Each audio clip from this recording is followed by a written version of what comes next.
This podcast is sponsored by nobody. Hey dudes, this is Brooke Thies. I played Debbie, the bug girl, in Nightmare on Elm Street 4, The Dream Master, and you're listening to Tommy Throwback Kovac on Splat from the past. Nothing ever offends Tommy. Wink wink, nudge nudge.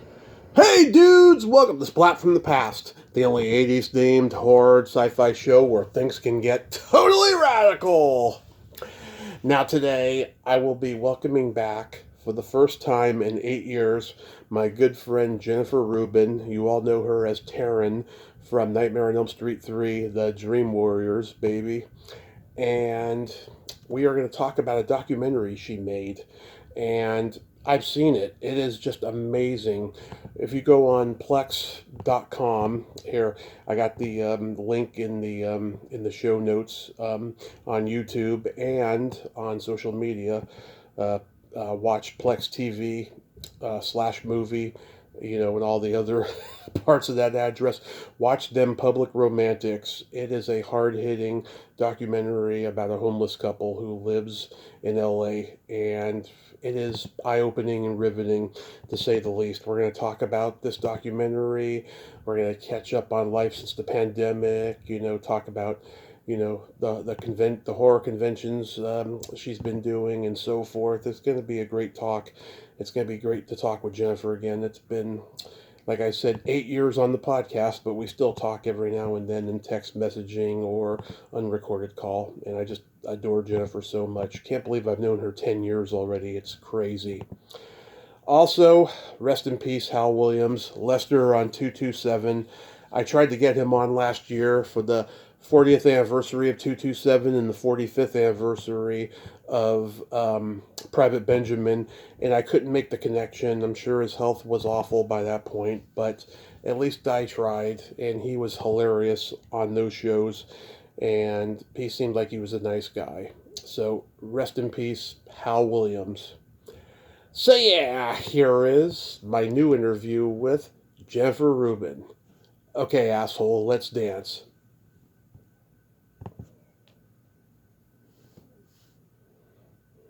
Hey Tommy, how you doing? Hey Jennifer, welcome back, my friend. I am just fucking great. How are you? I'm glad to hear it. I like to say, I'm good enough. Oh, that is fantastic. Yeah, the last time we did a podcast was 8 years ago, and the world has changed. I don't even think the word pandemic was even in the lexicon yet when we talked last. Well, you're a professional. You've been doing a lot of interviewing a lot of interesting people. I sure have. I am just lucky, knock wood. I am just happy, healthy, can't complain. I'm glad to hear. I'm glad you're in good health. Yes, about time. What do you want to talk about today? Well, let's start with Them Public Romantics because, when I first met you 10 years ago, I remember you were trying to get a film made. I don't know if it was this or not, but nevertheless, you did make this film, and it is riveting. How did this even come about? Well, that's two questions. I'll take the second part first. Okay. I was sitting there praying, and I didn't really know how to pray, so, I had this thing, like, well, that's a long story. Well, the thing is I thought, I don't want, like, if I pray for a car, I don't know which one to pray for, because I don't know which one's, like, the best and stuff. So, and then I started praying for, my friend says, you got to pray for gifts and miracles. And so I started praying for gifts and miracles during COVID, and the next day I had a call from, it's a long, I don't want to be a long, boring story, but It's okay. let me just say, the thing is, well, let me take the first part second now. Now, you with Freddie, you said, how did it come about? That script, I wrote a script for Robert about the folklore of marijuana. And it was still pretty hard. It's pretty hard to get because of the subject matter, being like a real thing. And then I also, too, was, the thing with the Them Public Romantics, It's on Plex. It's also on something called Fossum. But it just got on, and it's a little slice of life of that I was just watching out my window during COVID. And every year when I was telling you about the praying, when I was praying for a miracle, there was this big car crash right in front of my house.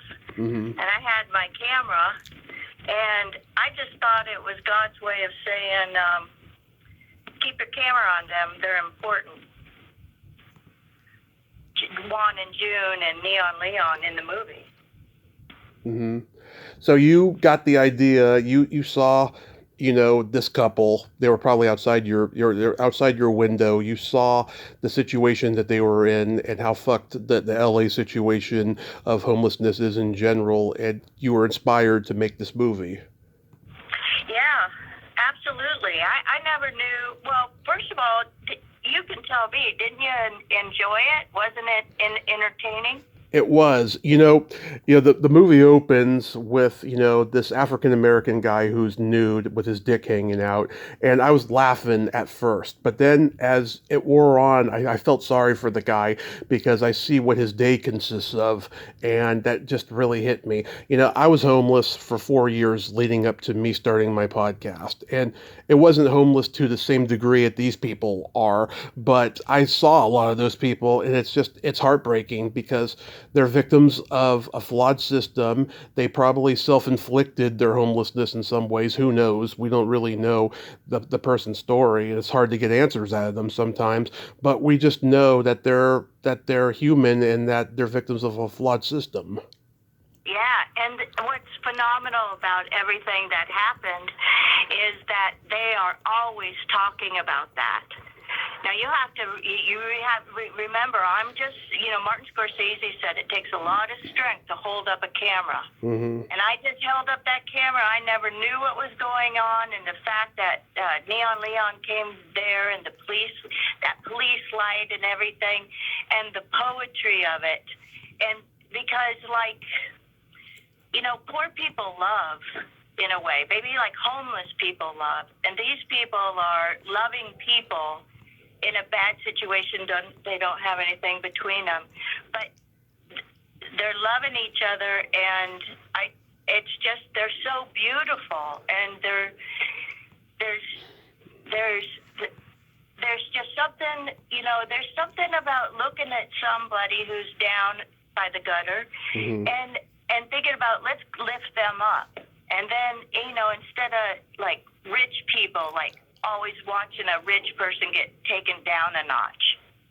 It's like so fucking boring. I think this is like the way that I cut it is like the documentary in story form, narrative feature form. And I don't think, maybe everybody could film their corner, but this might just be a magical corner where everything looks like on stage or whatever. But nothing in it was planned. It's all chronological, and it has to be a word of mouth kind of thing. But I was talking to Jim Koontz, and Jim, he has the studio over there at Universal. You know him from all the cons and stuff, right? He says, Jennifer, oh my God, it was so important for me to see your movie because I was about to buy a gun. And he says, they broke into my car twice. They broke into my movie studio. And he goes, but I saw your movie, and I don't feel that that I don't know, the hatred or the frustration or the reaction. He wasn't going to do that anymore. And he didn't get the gun, because it seems like after a while, you want to, they just show them one and one and one, but this time we're showing them as a love story. It's like the beaches of Normandy, but instead of like guy stuff, it's human relationships. Right.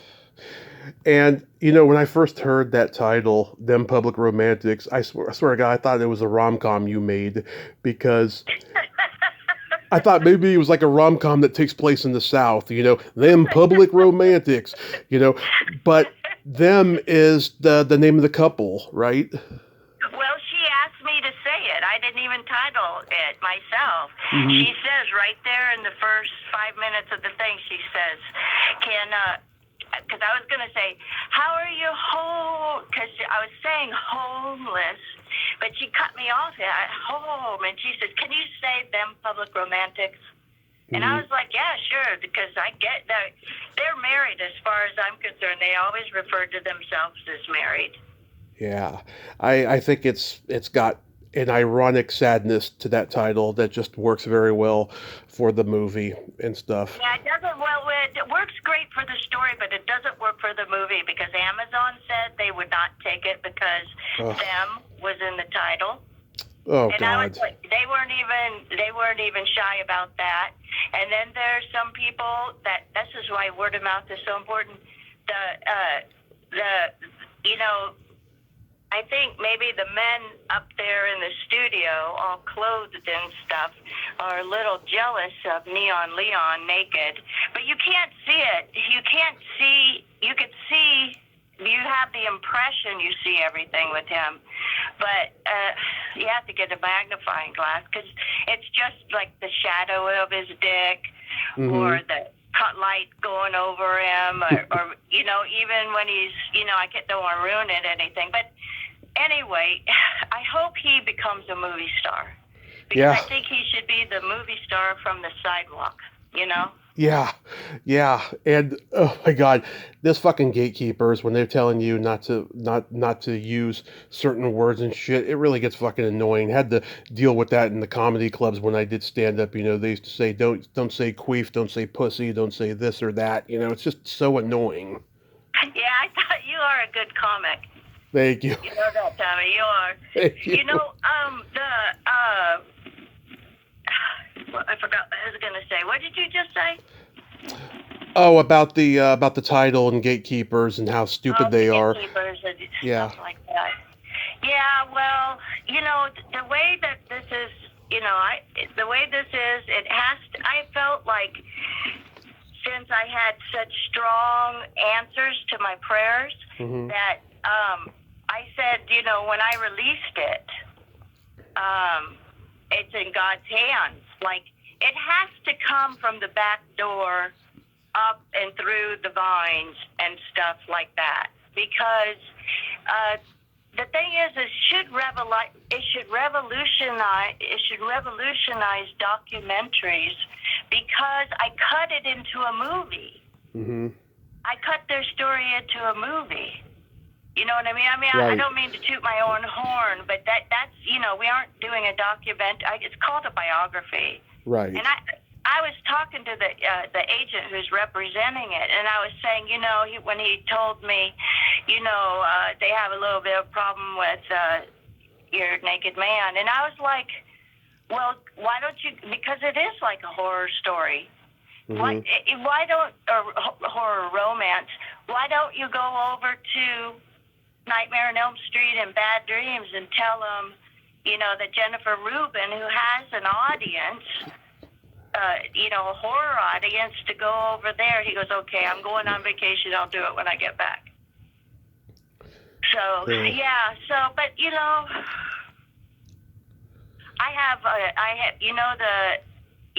tell me what else you like about it. Like when the people come, the new building owner. Remember the new building owner that kicks them off the... I love what I love how kind you are to them and how you talk to them like people, and you really show what a big heart you have. And, even... you're known for having a wild sense of humor and doing wild things on screen, but you really show vulnerability to yourself in this movie that I think a lot of people who will watch it will be surprised. Yeah, I think they say like, oh, I didn't expect that from her. I just think like I have like really big shoulders and, with the mohawk and the dog collar and the padded shoulders and everything, I'm not like a small, petite little wife. Yeah. and so I think they're like, and I also do think about like, telling the truth now. And, telling the truth is to me was what movies were always about. But I kind of, after making my own movie, I was like, no, those people aren't really telling the truth. Yeah. You know, they really aren't. But in the beginning, when I first started acting, I thought we were doing, you know, Betty Davis movies, you know, black and white, Stanley Kowalski. You know, I thought we were doing the greats, you know. Mm-hmm. But then after a while, it was like, no, you're this way. And I wasn't that way, but I could play that way as a job, and thank God. Yeah, you did very well. Oh, thanks. I tried my best. But the thing is when I cut together the movie and I did the music and I did the subtitles, I kind of went, oh, I get it. Like if I was an actress and a director told me what to do, it would be like, now I realize, just turn your head left because he needs that shot. Yeah. But, you know, that's my cross to bear. But I do feel better about my whole career as a whole because I feel like this is a breath of fresh air and what I was trying to do forever. And I did it because, you know, I worked alone.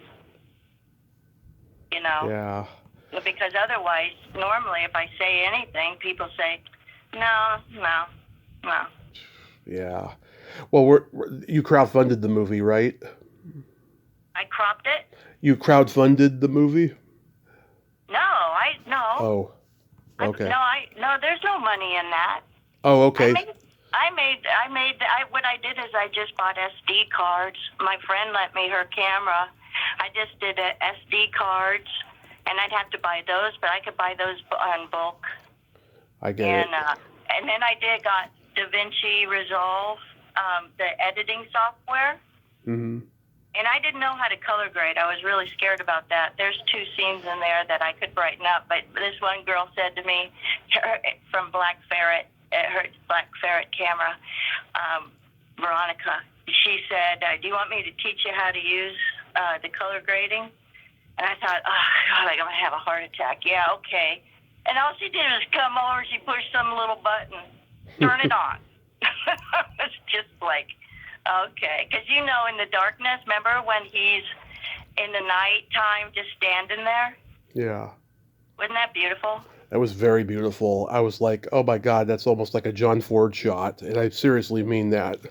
Yeah, for sure. Did you see that white paint on the sidewalk? Looked like that black man had a white shadow? Yes. Yes. And that Asian girl brings over the pink teddy bear, and then the next scene, that teddy bear is like 10 times as big. Mm-hmm. Remember that pink thing? Kinda. Yeah, that one's a little hazy. That Asian girl starts off her scene handing her like some stupid little stuffed animal. Yeah. And she just looked at her like, I just lost my children, what? Yeah. Oh, I'm so glad you liked it. I mean, you know, I have to sound like David Lynch here, but I was like, you tell me what you saw. Because I just think it's thrilling. And I think it isn't, I don't think it's, what is the word? Like, it's not grungy. It's not rude or anything. No. It's very respectful and very compassionate. I can imagine that at the end of a long day of filming, you were just emotionally drained and probably did some crying.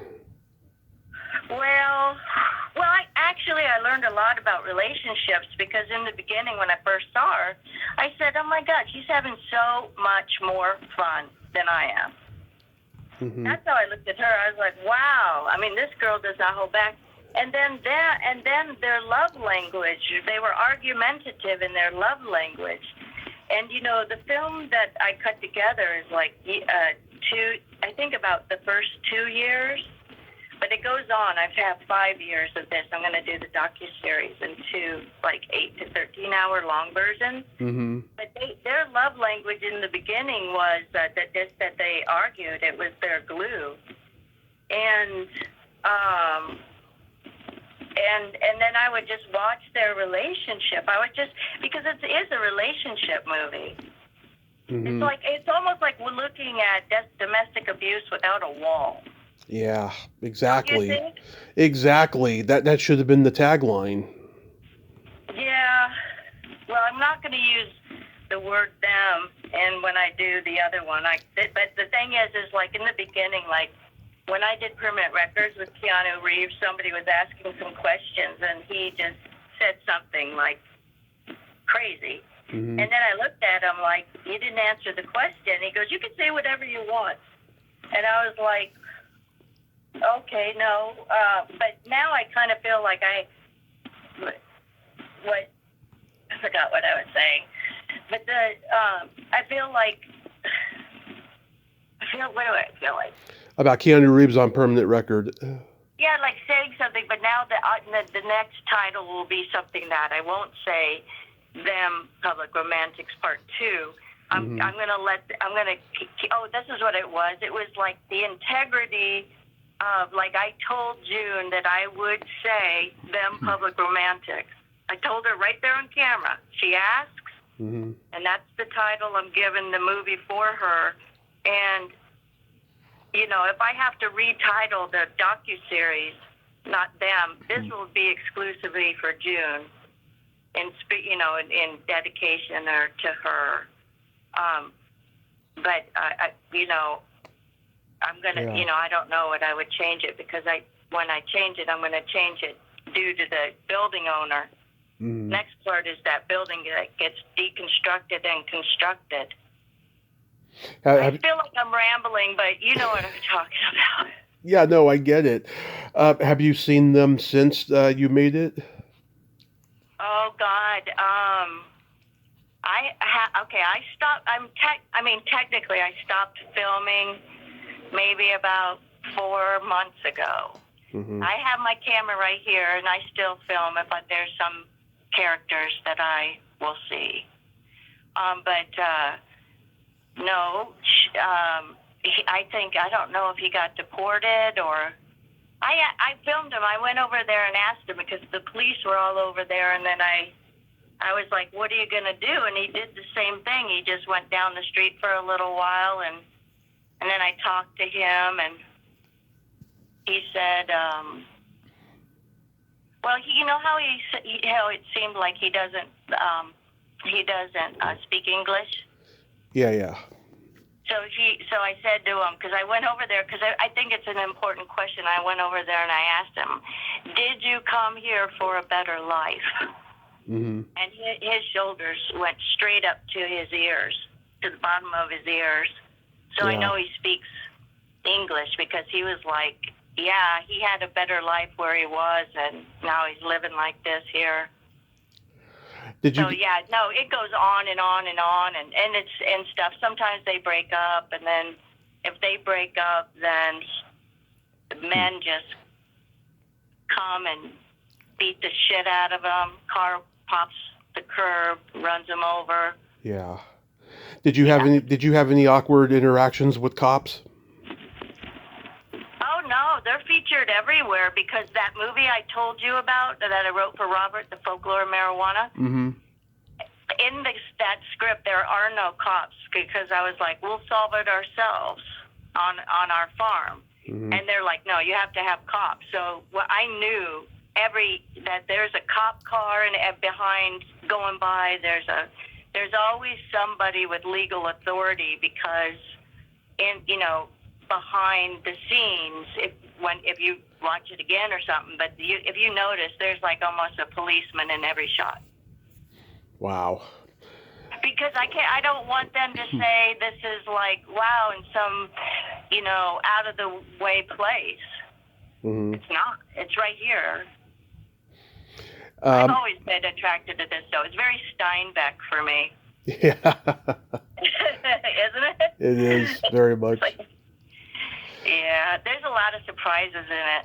What was your favorite scene? Because I have to ask you this because I have never heard the same favorite scene of somebody's that went whoa. So let me see if you have your own scene or I have a double. Quite frankly, any scene where you were on screen, I loved because I just loved watching those interactions that you had with them. Aw, you're too sweet. I mean it. No, and you looked great, and you was just so kind to them. Like I said, I mean, you really put your heart on your sleeve for this. You didn't give them any judgment or nothing. You just talked to them like people. Yeah, I wish people would just do that too. Yeah. Which reminds me, have you gotten any feedback from any of the horror community over this? Has anyone seen it? Well, Michael Epstein saw it and gave me a review on Letterboxd, and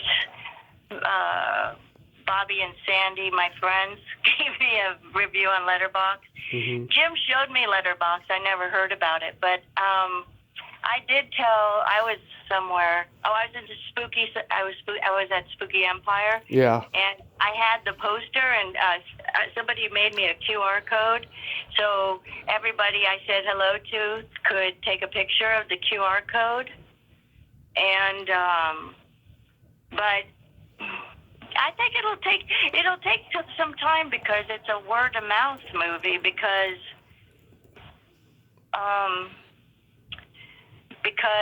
it's going to be on right now. It's on Plex and Fossum. I never tell anybody about Fossum. That's why I have to tell you because I just found out. Yeah. I normally don't get really help. I'll just see if it stands on its own, and I mean I have to just say it's in God's hands and. Mm-hmm. It's not about money, but I do think the awareness, like what Jim had a big feeling, not getting a gun, and then also, there must be more ways to help out, or institutionalize, because you notice she didn't drink, right? Right. And when she was rapping, she says, "I smoke to calm me down." So insurance probably put her on medication. She lost her insurance, and then now she's buying those drugs on the street. Yeah. I mean, I thought about it because I was just like, because I always like turn my head like the RCA dog, going like, what is she saying? Because she's an agent of chaos and stuff. Did you like the ending? The ending, yeah. I mean, it caught me off guard, but it was good. Why did it catch you off guard? I was expecting like some kind of happy ending closure of like, I did a rainbow. Yeah, but I thought there was going to be like, how should I put this? You're hopeful. Yeah, they get married or something. Something like that. Yeah, I thought it was going to be something like that. Yeah, no. And the funny thing is I could see it coming, and I could never understand. Like, I would just kind of point and just go, can't we help them out a little bit? And we did help them out. We offered them jobs and, let them use the hose to bathe and, brought them sandwiches and food. And, they lasted 5 years. And I said, they have a really good marriage. And my friend goes, well, I don't think it's a good marriage. I was like, well, I'd like to see you and him out there for a night. Yeah, shit. Yeah, I love them so much, yeah. Yeah, there's this one actress I know. Well, she's not an actress anymore, but she has a nonprofit called Drive-By Do-Gooders, where they bring food to the homeless in LA, and they bring them hot food, they bring them cold food that they can have the next day and whatever. It lasts a while and stuff, and it's a wonderful organization. And like I made a very big donation to them a few years ago, and she sent me an autographed picture, and that was really awesome. And that was probably them handing out that that sandwich when they have the close up when I'm out there with them. Remember that guy? Yeah, I was looking. I was looking to see if she was going to be in there, and she wasn't. But maybe that's her guy. Who knows? But Yeah. I thought that was cool, though. Yeah, yeah. Well, I'm glad you like the dialogue because there's tons more of that. There's some beautiful little moments and stuff like that, and I had to cut it down because it was originally like 2 hours and 20 minutes, and then I got it shorter, like an hour, something normal, and then it won Best Picture experimental at Golden State. Did you talk to any of the local theaters about playing it? Well, I'm kind of like a hermit.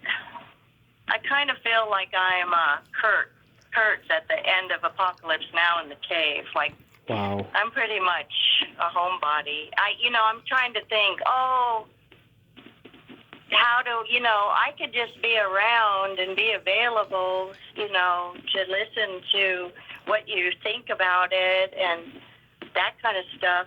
But I don't really know how to promote. I was supposed to get myself out of there, but I don't know. I don't know. I'll just pray some more or something. Yeah. Well, I just think somebody will identify with something about it and then just move it along. My sister asked me if she could do a screening at her church in Montana.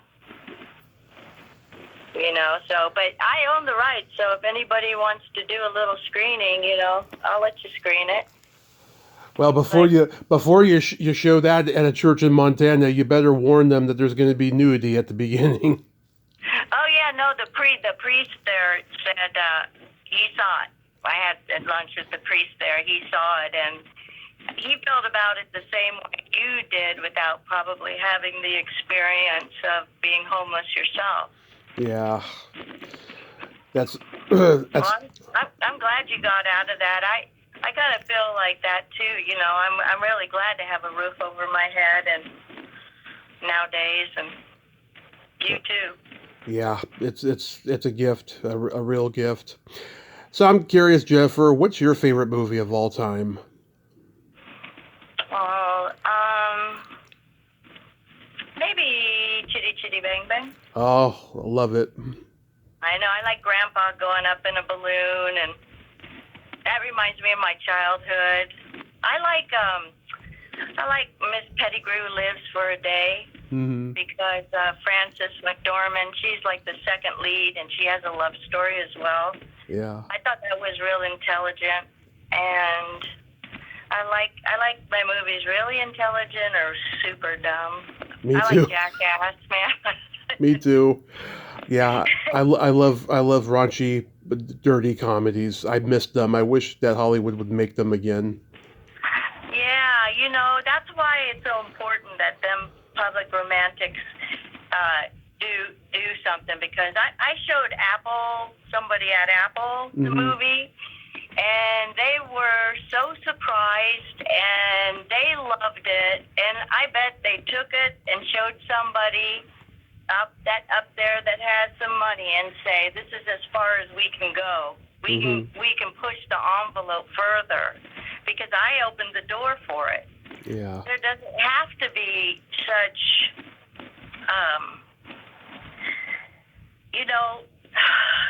I just can't imagine.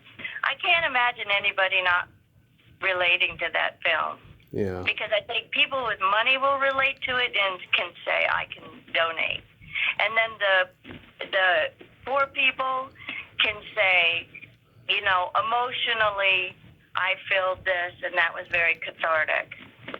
And it's enough. Like, oh, you know what? You know why I knew how to photograph June is because I grew up with Lady Sings the Blues, that Diana Ross movie. Right, that's a great one. And that was my 7th grade book report. So I was writing, remember like Roots and Rich Man, Poor Man? I don't know how old you are. I remember that, yeah, with Nick Nolte and Peter Strauss. Yeah, exactly. And like those are the movies I grew up with, and there's no reason that my movie can't be like that just because I made it for $7,000. Mm-hmm. You know what I mean? Because if they actually leak it, I mean, I don't know who would be against it. Just like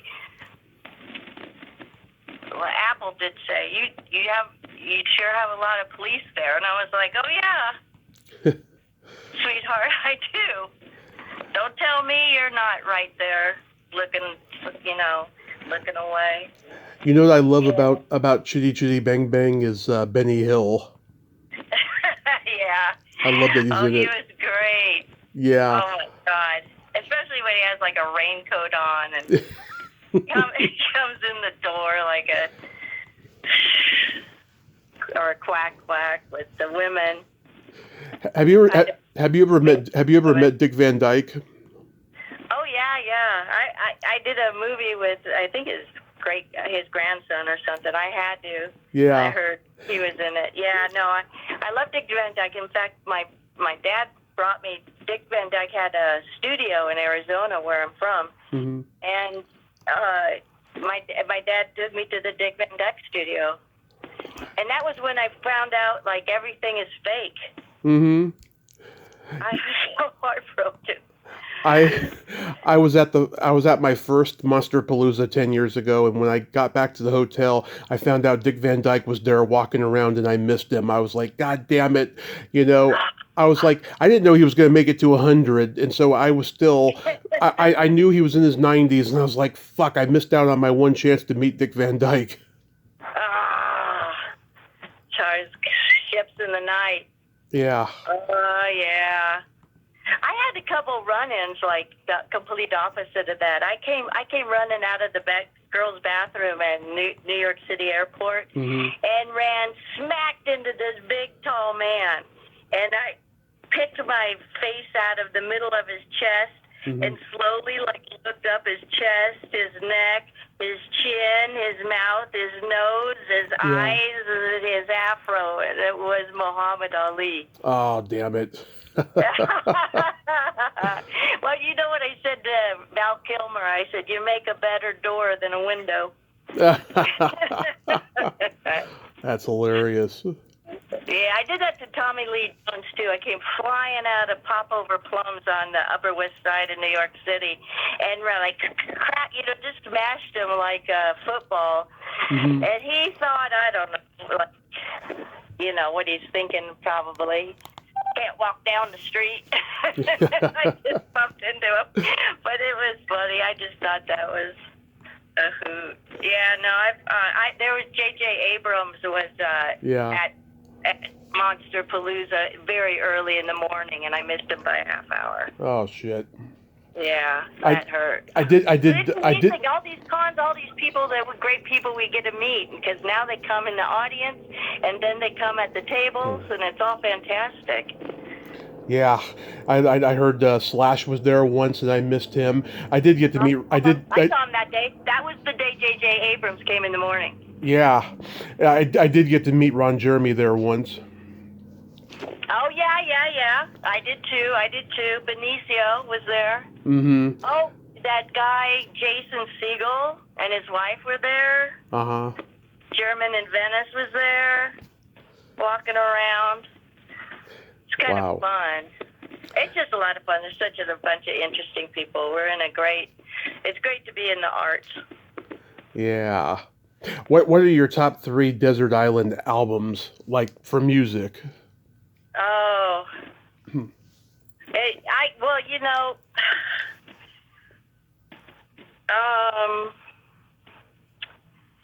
It's terrible, but it's like Nessun Dorma, or that opera song with Aretha Franklin. I'd want that. Okay.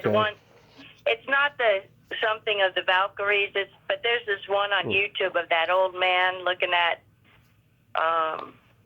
it's just the biggest cosmic, Mm-hmm. And then, I do like Redbone, Come and Get Your Love.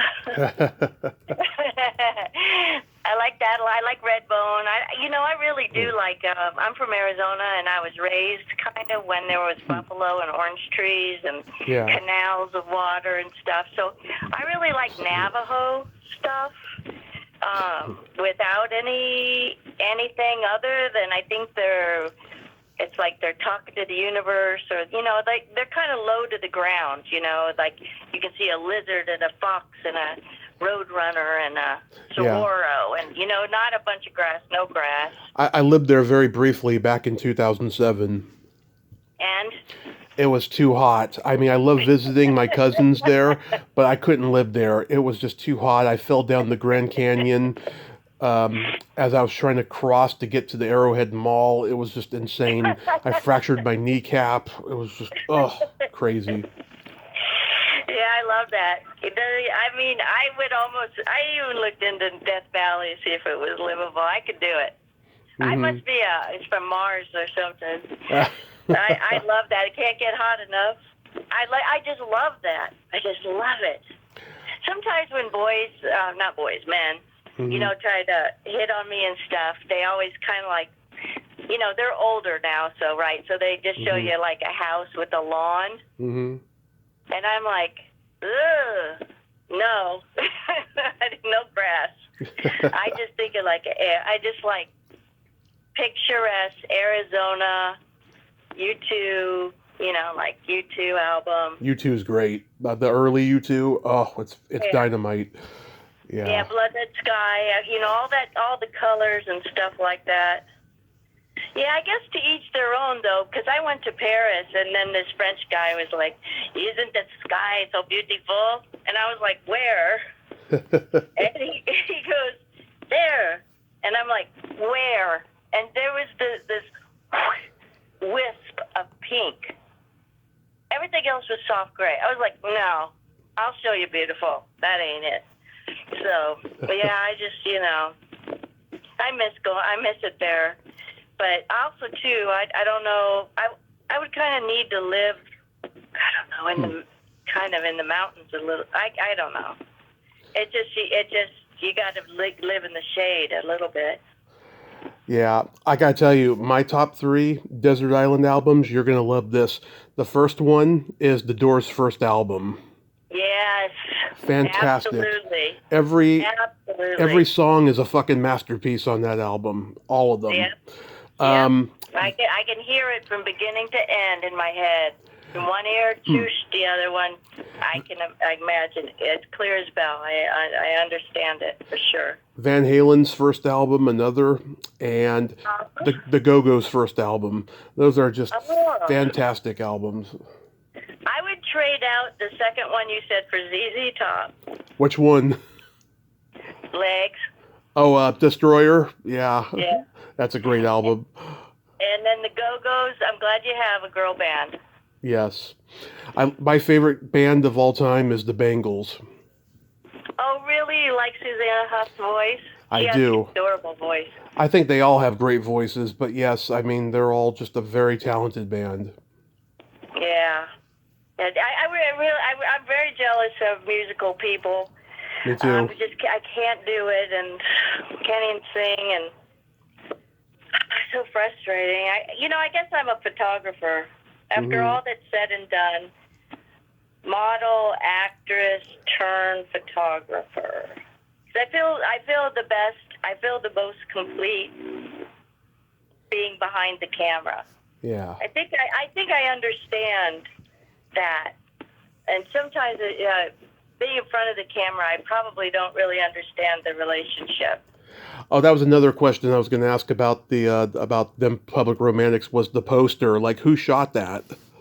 Oh, Mike, he just told me. We just had breakfast. Michael, it's Tighe. It's Michael Tighe. Okay. I think that's it. Because I said, I don't know how to say your last name. And he goes, guess. So he made me guess like 3. I was like, Tighe. It's Michael Tighe. He's a portraitist. Mm-hmm. Some of the greatest portraits ever. Back in the time before, like, just Pretty Woman, he was like her personal. Oh yeah. But prior to that, if you look his name up, Michael Tighe, he's in the special thanks in the back. I put his name there. But he actually lives down the street, right across the street from MacArthur Park. And we put that there because one, I was the only one that had a name, and I had to do that for IMDb. But he took it. He took my portrait. Gosh, that's probably when I was I don't know, 28, 30 years old or something. Mm-hmm. Yeah, he's a great portrait guy. Great portrait guy. That picture is very Herb Ritts-esque, like, those black and white music videos that Herb Ritts used to make from Madonna and the Jacksons. Yeah. Yeah, that's right. That's right there in that era. I was living above Sunset Plaza, and he came up, and he was so impressed that I could sit still that long, because he had all these little lights with these little shards of cardboard, just so, and it just makes that, like, the concave or the cave of my eye, just. Mm-hmm. Yeah, it was all about that. But my friend chose the picture for me, Bobby O'Rourke. He chose it for me because he says it does look like you're looking out the window. Yeah, it's beautiful, very beautiful. So about a year ago, I'm on one of the streaming platforms, and I find this movie I had never seen before, so I watched it, and you were in it. It was called Playmaker. Yeah. Yeah. Yep. I'm looking this up. This is like around the time that Orion was going bankrupt, and next thing you know, Dances with Wolves and Silence of the Lambs kind of pulled them out of the water for a little bit, and then all the movies they released that they shelved were like all flops, and this was obviously one of them. Like, oh my God! So what happened with that movie? Well, it was an honor to work with Colin Firth. He went on to get an Oscar, so that's okay. It's just back then when they were going from film and into video, every ding dong with a movie, if they want financing, you have to show a little tit and one sex scene. Of course. And then you get financing. So basically, some dumb story where those two elements went in. But it was just the explosion of video. Right. And it's quite good. It's quite good though, in retrospect, because it's like, well, it was good to work with him. I did a flop with Vigo. I did a flop with Keanu. I did a flop with William Hurt. I mean, to me, they're all flops, except maybe Nightmare, and maybe The Crush or Force, but the thing is like that's why Them Public Romances is so important to me. It's like, I would have loved to have been fantastic and great, but you can only be as great as the storyline, Yeah. I mean, The Doors was a semi-flop, but it did well enough to make a little bit of money, but it didn't go through the roof, Yeah, maybe over time it does, or or videos, but that's when the whole film business was changing, Mm-hmm. So but there was an independent market. So thank God for that. That's how I made my living. But yeah, after a while you just go, what am I doing? That scene when you're laying naked and Colin Firth has the scissors. I thought the movie was going to take a completely different direction. I thought he was going to stab you or something. Oh, I know. I remember that scene. It haunts me. Yeah. I felt so stupid. I don't know. Maybe I was out of character, but I was like, are we really doing that? I think Colin and I were like, well, this is a flop. Why don't we go make out in the trailer? Like, yeah, we better on this one. Oh, did you? You could feel it, Mm-hmm. But, I think there was a lot of those kind of movies, but those movies don't bother me because, obviously there's something that I want to say about women in that kind of role. Mm-hmm. So I do it again and again and again, and then ultimately, I think June in I'm going to call it TPR, them public romantics, so I don't Yeah. have to say it. But it's like you kind of, I don't know, there's just something to figure out in it, how to be truthful in all those kind of situations, like June is so truthful, right? Like she's just, there it is.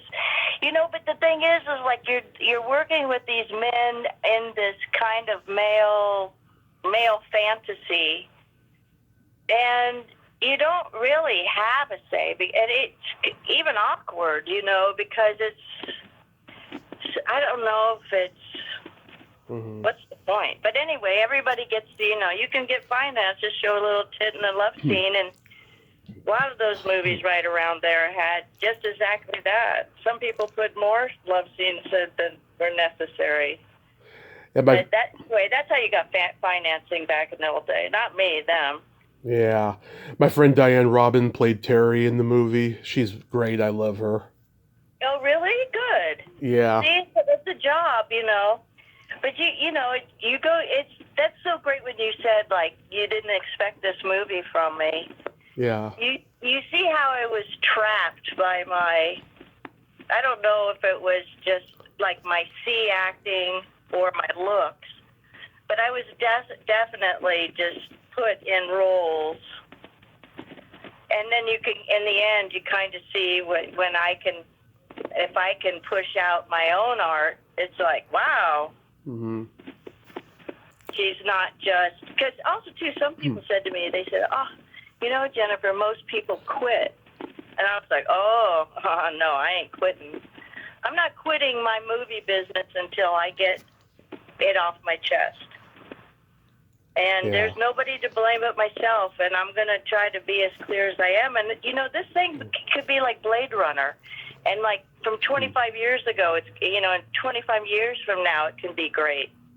Yeah. Maybe it's not great. Maybe it's, anyway, may it have every blessing, and may the right eyes, get it around, and thank you for doing that. I'm grateful to you to, just say, 5 more people could see it, and then 5 more people could see it, or,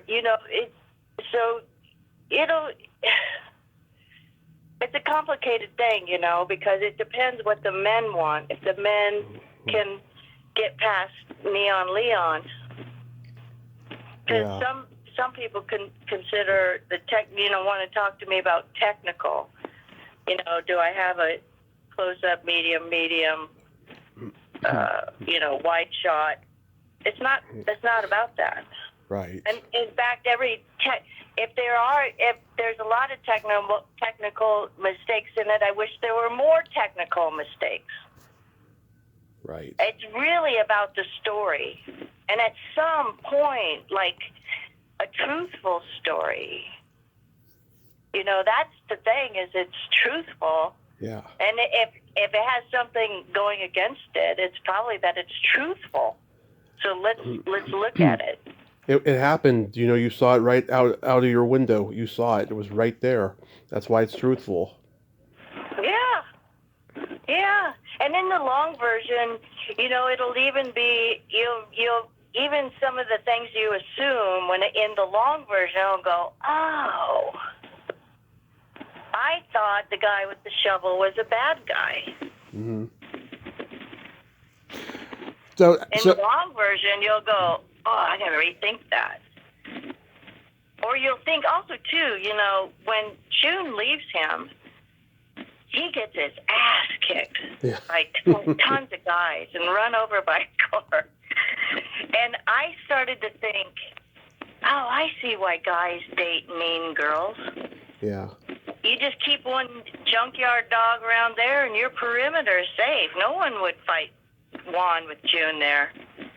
Right. And I was like, wow, so maybe me being like a pushover, and sweet, maybe I should, you're going to do something with my man. Because she's, I don't know if there's a lot of it in there, but she's always like, it's my husband. She's always thinking I'm hitting on him. Yeah. Well, that's normal. There's a lot of people out there who are insecure, and they think that someone's hitting on their spouse all the time, you know. Yeah. It's almost like married people think you can't talk to a married person because they're not allowed to talk. Yeah, stupid shit. You know, but she did that to me too, and I was like, it's okay, June.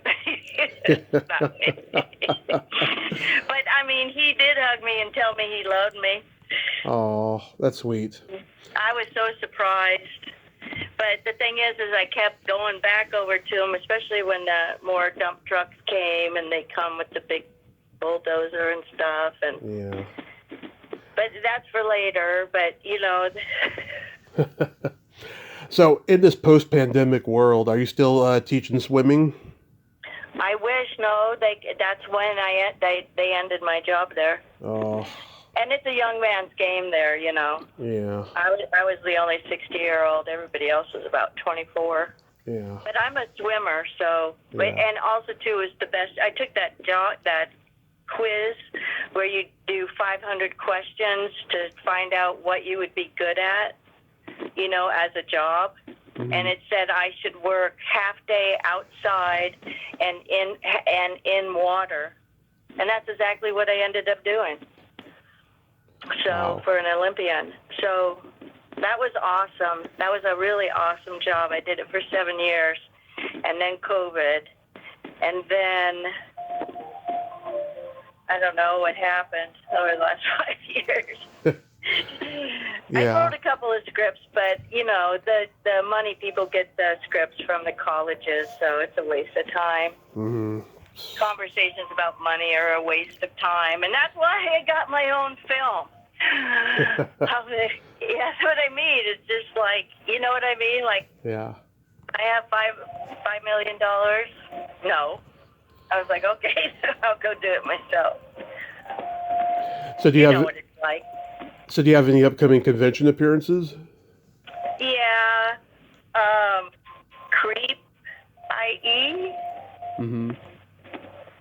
That's in February. I have, you hear the ice cream truck? Oh yeah, I hear it.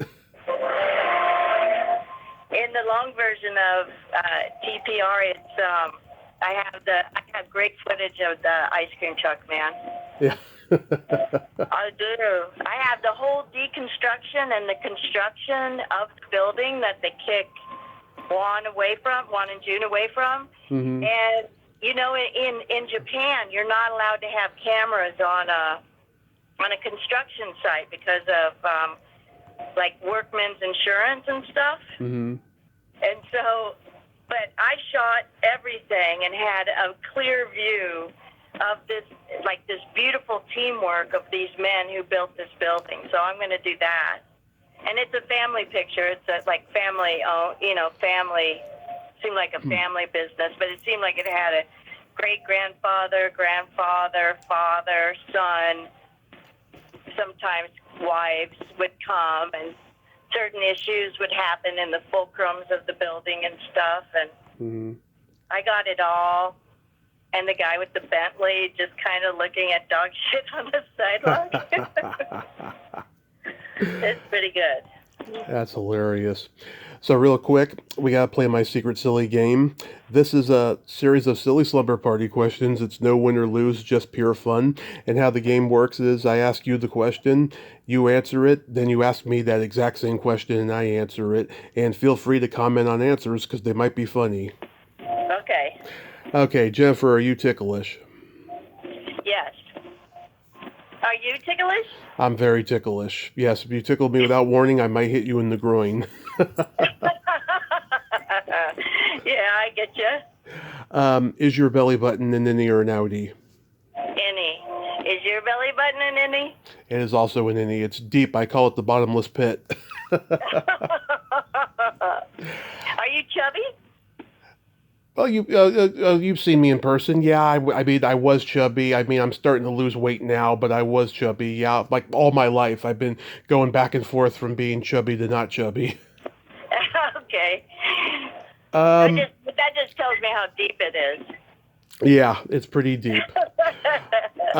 What color are your toenails painted? They aren't. They're buffed. Okay. What? Okay. What? Wait. let me ask you a different question. Does your nail polish match your outfit right now? No, it doesn't. Is it a spring, summer, fall, or winter color? It's spring and kind of summer kind of color. Give me 1 second. Mm-hmm. Is it a traditional color? Yeah, pretty much. Red. Yes, but it's fire engine red. Woo! I got it. Yep. I got it. I knew it was going to be. I mean, those questions. Are you Jewish? No, you are though, right? Yeah, but I was adopted Jewish. Oh, okay. What would you say is your best personality trait? Well, I personally think it's how serious I am, but I think to other people think I'm happy-go-lucky. What about you? Being that I'm a Gemini, I have empathy and I have no filter. Aw, that's Yeah. nice. Good to have a filter. I hate people that have agendas. Yeah, I hate fucking people who have filters. What is your guilty pleasure? Probably reading. Okay. What's your guilty pleasure? Eating pizza and watching a raunchy sex comedy movie. That's so guy cave, Yep. man cave behavior. Yep. Pizza, I mean, how can you beat it, though? Oh. Yeah, you don't have a chance. I'm half Italian, so I gotta love pizza. Yeah, I love pizza, too. I hear you. If you could have anything named after you, what would it be? Probably a bench in a park. Maybe MacArthur Park. Rubin Park. No, but I live downtown LA. Mm-hmm. And I live by MacArthur Park where all the drug stuff is being cleaned up for the Olympics and stuff. And then on the other side of the MacArthur Park is all where the prisoners are released from jail, and they have housing right there. And it's a beautiful park. I mean, terrible things happen there now. I hear that if you overdose, they strap you to your wheelchair and just roll you into the pond there. Interesting. Isn't that terrible? Yeah. They also tie you to a bicycle and throw you in there. Somebody was trying to find out, and they got kicked out. They're like, no, nobody needs to know. So I was going to throw up when I walked past it. Sorry, but anyway, now I'm over it. So now it's just another day downtown. Can you guess what I'd like to have named after me? Okay, wait. Yeah, wait. Yeah. What would you like? A vibrator. Oh, God. Like Jimmy, well, who's that guy you said you saw? Jeremy. Oh, Ron Jeremy. Yeah. Oh, my God. I didn't know he had a vibrator named after him.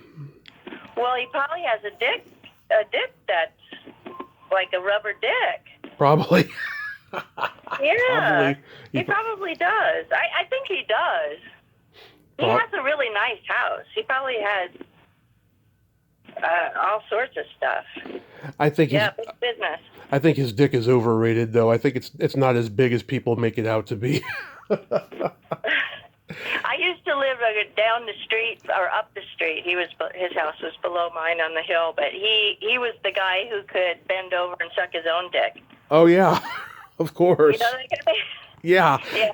Back in the 90s, he was like a neighbor, and I was just like walking my dog, and somebody told me that's the guy who could suck his own dick. Yeah. Considering that he's chubby, I don't know how he did it. No, that guy was it's different than Jeremy. I don't know if he can, but the other guy was skinny and flexible. He was another porn star. Sorry, I don't want to. Well, Jeremy can have the street cred, but they did point to somebody else. And then my favorite question is: there a stinky smell that just makes you gag? Oh, I don't like perfume and poop in the girls' bathroom. Of course not. Especially if it's humid. Oh yeah, So the worst. what smell do you not enjoy? Either farts or feet. Ew, feet. I don't think I've ever smelled feet in my life. You probably have, you just didn't know what it was. Oh, I have a couple jokes for you. okay. What do you call a boy that doesn't masturbate?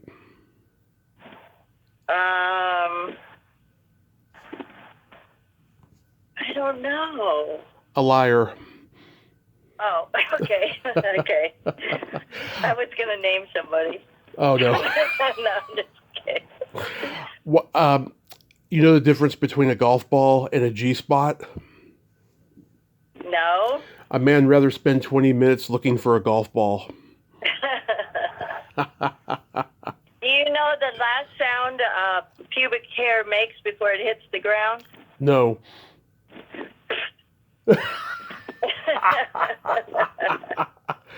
I love those kind of jokes with the sound effect. I love those. They're so underrated. They're great jokes. Well, Yeah. Jennifer, I love you, my friend. I'm so proud of you for making this film, and I hope more people get to see it. Thank you so much for coming back on today.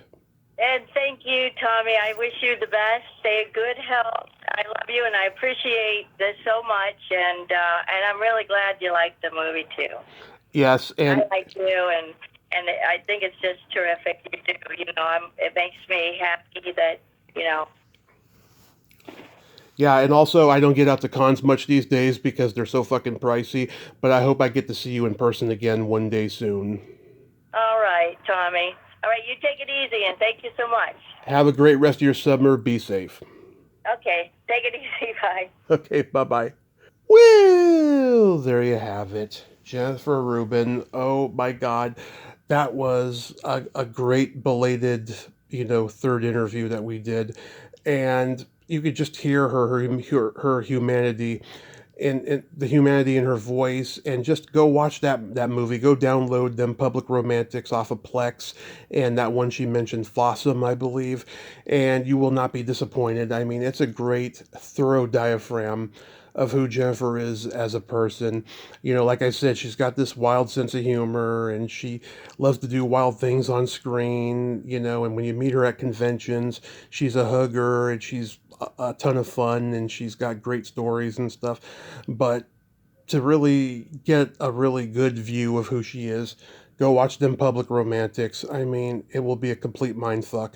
And it's such a sad, sad story about, our society and the homeless situation. And I just cannot recommend this movie enough. Go watch them Public Romantics on Plex and Fossum, and write a review, and go meet Jennifer at a convention near you and tell her how much you love them Public Romantics. Well, until next time, this is Tommy Throwback Kovac saying, there's no shame in living in the past because the present sucks. Later, dudes. We are the Dream Warriors, fighting for the rights of others. Dream Warriors.